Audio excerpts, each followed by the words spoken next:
ನಮಸ್ಕಾರ. HTV ಕನ್ನಡ ನ್ಯೂಸ್ಗೆ ಸ್ವಾಗತ. ನಾನು ಅಶ್ವಿನಿ ನವೀನ್.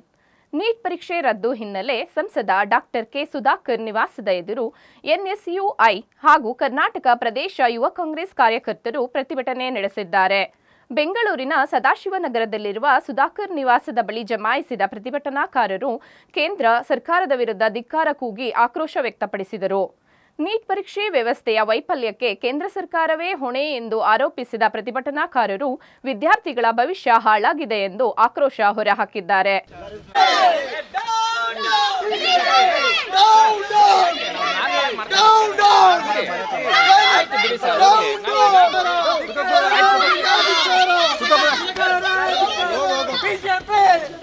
ವಿದ್ಯಾರ್ಥಿ ವಿರೋಧಿ ಕೇಂದ್ರ ಸರ್ಕಾರಕ್ಕೆ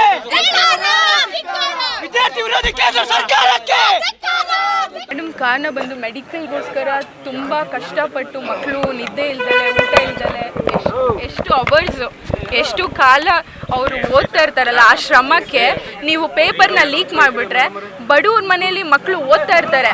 ನೀವು ದುಡ್ಡು ಕೊಟ್ಬಿಟ್ಟು ಈ ಥರ ಪೇಪರ್ ಲೀಕ್ ಮಾಡ್ತಾ ಇದ್ದೀರಾ ಇಷ್ಟು ವರ್ಷದಿಂದ. ಒಂದು ವರ್ಷನೂ ನಿಮಗೆ ಪೇಪರ್ನು ಯಾವ ಥರ ಲೀಕ್ ಆಗ್ತಿದೆ ಅದಕ್ಕೊಂದು ಸೆಕ್ಯೂರಿಟಿ ಕೊಡೋಕ್ಕಾಗಿಲ್ಲ ಅಂದರೆ ಯಾವ ಥರ ಮಕ್ಕಳದು ಭವಿಷ್ಯ ಹೆಂಗಿರುತ್ತೆ ಮುಂದೆ? ಈ ಭವಿಷ್ಯ ಕೇಳೋಕ್ಕೆ ಯೂತ್ ಎಲ್ಲರೂ ಹೊರ್ಗಡೆ ಬರಬೇಕು ಮೇಡಮ್. ಯೂತ್ ಬಂದು ಕೇಳಿದ್ರೆ ಮಾತ್ರ ಅವ್ರ ಭವಿಷ್ಯ ಮುಂದೆ ಅವ್ರದ್ದು ಏನಾಗುತ್ತೆ ಅನ್ನೋದು ಅವ್ರಿಗೆ ಗೊತ್ತಾಗುತ್ತೆ. ಅವ್ರ ಭವಿಷ್ಯ ಯಾರು ಇಲ್ಲಿ ಕೇಳಲ್ಲ. ಅವ್ರ ಮನೇಲಿ ಅವ್ರು ಕುತ್ಕೊಳ್ತಾರೆ ಹೊರತು ಲೀಡರ್ಸ್ ಆಗಿರೋರು ಆಚೆ ಬರಬೇಕಾಗಿತ್ತು. ಎಷ್ಟು ದಿವಸ ಆಗಿದೆ ಮೇಡಮ್ ಇದು ಲೀಕ್ ಆಗಿರೋದು? ಯಾರಾದರೂ ಒಬ್ಬರು ಬಂದು ಸ್ಟೂಡೆಂಟ್ಸ್ಗೆ ಏನಾಗ್ತಿದೆ, ಅವ್ರ ಭವಿಷ್ಯ ಏನಿದೆ ಅಂತ ಕೇಳ್ತಿದ್ದಾರಾ? ಇಲ್ಲಿ ಯಾರಿಗೂ ಏನೂ ಆಗಬೇಕಾಗಿಲ್ಲ. ಅವ್ರವ್ರ ದುಡ್ಡು ಇಟ್ಕೊಂಡು ಅವ್ರವ್ರು ಇನ್ಫ್ಲೂಯೆನ್ಸ್ ಮಾಡ್ಕೊಂಡು ಹೋಗ್ತಾ ಇದ್ರೆ ಕೇಂದ್ರದಲ್ಲಿ ಯಾರು ಕೇಳೋರಿಲ್ಲ. ಏನಾಗುತ್ತೆ, ಏನೇನು ಅನಾಚಾರ ಆಗುತ್ತೆ ಅದ್ರ ಪಾಡ್ಗೆ ಅದು ಮಾಡಕ್ಕೆ ಬಿಡ್ತಾರೆ. ಒಂದು ವಾರ ಇರುತ್ತೆ, ಒಂದು ವಾರ ಆದಮೇಲೆ ಅದ್ರ ಪಾಡ್ಗೆ ಅದೇ ಮಲ್ಕೊಳ್ಳುತ್ತೆ, ನ್ಯೂಸ್ ಏನು ಬರಲ್ಲ ಆಚೆಗಡೆ ಅಂದ್ಬಿಟ್ಟು ಸುಮ್ಮನೆ ಆಗ್ಬಿಡ್ತಾರೆ.